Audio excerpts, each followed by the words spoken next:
Hi, this is Andrew and Vlad's CS125 final project presentation. We made an app called StudyBuddy.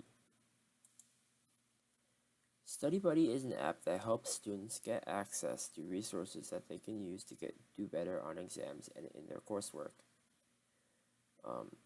We made this app because many students aren't aware of and thus don't take advantage of the many academic resources that they can use to study. As a result, we wanted to help bridge that gap between students and the resources that the university offers. In this app, I, Andrew, implemented the Google Maps API, organized the buttons made, and added the content to each page on the app. My partner, Vlad, did most of the research in finding the different resources available and added the buttons that you can see here. We collaborated by keeping in contact with each other through Skype and text messages.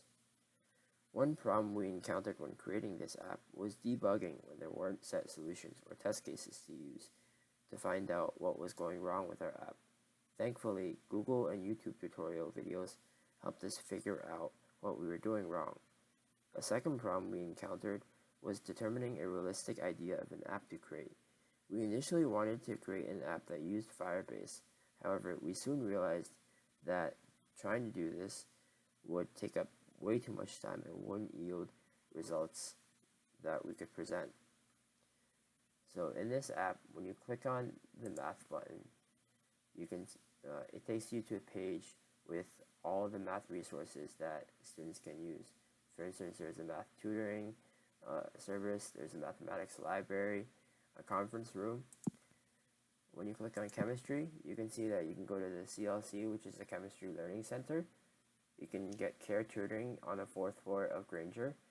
You can go to your professor's office hours, and you can also use the tutoring matching service.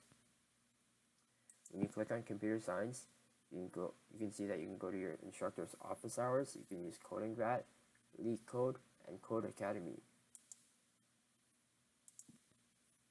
When you click on physics, you can see that you can use interactive examples. You can use guidance for physics students, the Facebook page, and you can also use an archive of old exam problems that we link to here. Each page here has an address, if applicable, for each of the resources that are offered by the university.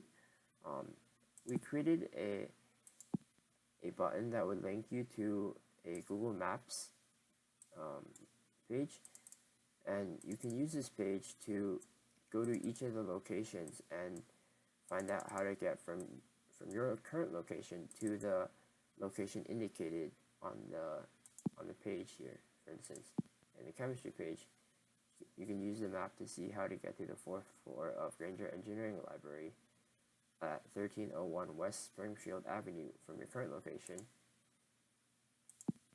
with the map. In the future, we would like to implement Firebase into this app, and we would like to create a chat box here that allows people who are studying to find other people who are also studying and possibly meet up to study together.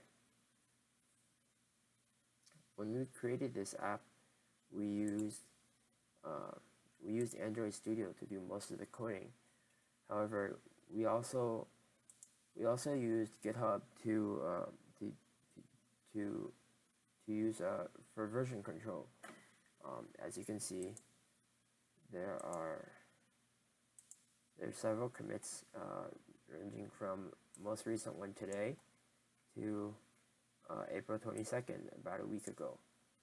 You can see that we initially implemented the Google Maps API and a button to open the map, and we gradually added more and more until we got to today.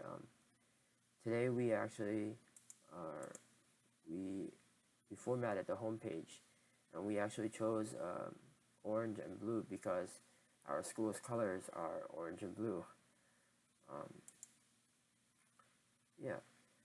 In this, I also want to note that in this app, we used these tutorial videos, especially part 1 and part 2 of the series, to help us. Thank you.